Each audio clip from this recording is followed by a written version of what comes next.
રત્નની વ્યાખ્યા કરીએ એટલે બધાને એમ કે હીરા માણેક ને ઝવેરાત હશે. એ રત્ન નહીં, નવ વ્યક્તિ એવી હતી એમાં.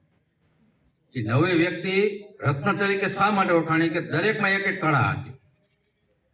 અકબરના દરબારમાં જે નવ રત્ન હતા ને એ નવ વ્યક્તિઓ હતી. નવે વ્યક્તિઓમાં એ કળા હતી. એ નવે વ્યક્તિની કળાનો ઉપયોગ કરીને અકબરે ભારત ઉપર શાસન થયું. અને એમાં સંગીત કળામાં તાનસેન હતો. હવે તાનસેનનો નિયમ એવો હતો અકબર રાજાનો કે જે તાનસેનને હરાવે એને હું બક્ષિસ આપું, ન કરે એને મોતની સજા આપું. બહેનું એકવાર એવું, તમે નામ સાંભળ્યું છે ઇતિહાસમાં બેજુ બાવરા. બેજુ બાવરા સંગીત કલાકાર હતા.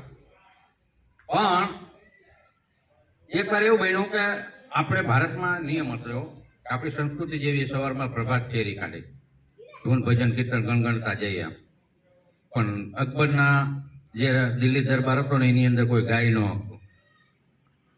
અને જે ગાય તો એને તાનસેન અમે હરીફાઈમાં ઉતરવાનું. પણ સમય એવો આવ્યો કે આ મંડળીને ખબર નહોતી. એટલે સાધુની મંડળી નીકળી ગણગણથી, એટલે પ્રધાનો એને પકડી ગયા એટલે બધાએ જે ગાતા હતા ને મંડળીમાં એ તાનસેન અમે તો સંગીતમાં પહોંચે કેમ નહોતા, એટલે બધાને કાપી નાખ્યા, મારી નાખ્યા. પછી એમાં એક બાળક હતું.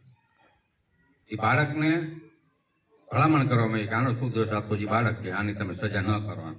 એટલે બાળકને મુક્ત કરવામાં આવ્યું. પણ બાળકને અનુભવ થયો, હું જે તમને કહું ને કે જેનો અનુભવ, બાળકના મનમાં એક ગાંઠ બંધાઈ જાય. એક દી કે તાનસેન હરાવું નહીં ને તો થઈ રહ્યું હોય ને, એ છોકરો શોધમાં જો એના ગુરુ આગળ સંગીતની કળા શીખો. અને એવી કળા શીખો કે જ્યારે સંગીત વગાડે ને ત્યારે હરણા જંગલમાંથી બધી દિનચર્યા મૂકી અને સંગીત આગળ ઠીક થઈ જતું. આવું સંગીત એને પ્રાપ્ત કર્યું. અને પછી ચેલેન્જનો સામનો કરવા પાછો એ દિલ્હી દરબારની આજુબાજુ ગાતો ગાતો નીકળ્યો ને એને પકડી લેવામાં આવ્યો. અને પકડી અને અકબર સામે હાજર કર્યો.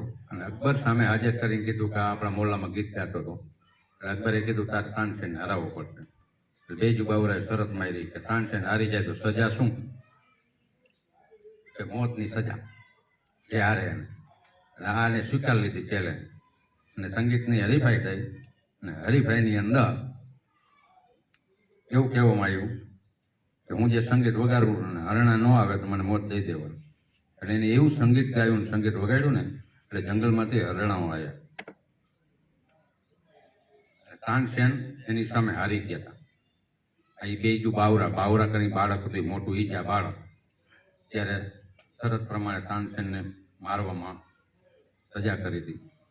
પછી આ છોકરું બોલ્યો હતો એ કે સજા તાનસેન હારી ગયા છે, તો એનો અર્થ એવો નહીં કે એને મોતની સજા દેવી. તો મારું એક માંગણી છે કે તાનસેનને મોતની સજા ન મળવી જોઈએ. ત્યારે તાનસેને એવું કીધું હતું કે દરબાર કે બાળકમાં શીખવા જેવું હોય કે જેને સામે મોતની સજામાં એની ઈજા બાળકે જેથી તમે એને છોડી મૂક્યો હતો, કે નવસાવાળાને સંગીતકારોને મારી નાખ્યા, તેથી આ નાનું બાળક હતું, આજે તમને માફી આપે. આ સંગીતમાં તાકાત. એટલે કોઈ વસ્તુ છે ને થાય. બાળક પહેલા તો એ હારી ગયો હતો ને, બીજી વખત ટ્રાય કરી, ચેલેન્જ મારી, તાનસેનને હરાયો. એટલે કલા ઉત્સવ નિમિત્તે આપણે કંઈ જે કરીએ છીએ, તમે તમારીમાં પડેલી કલાઓને ઉત્તરોત્તર વધારો એવી અપેક્ષા સાથે જય હિન્દ, જય ભારત.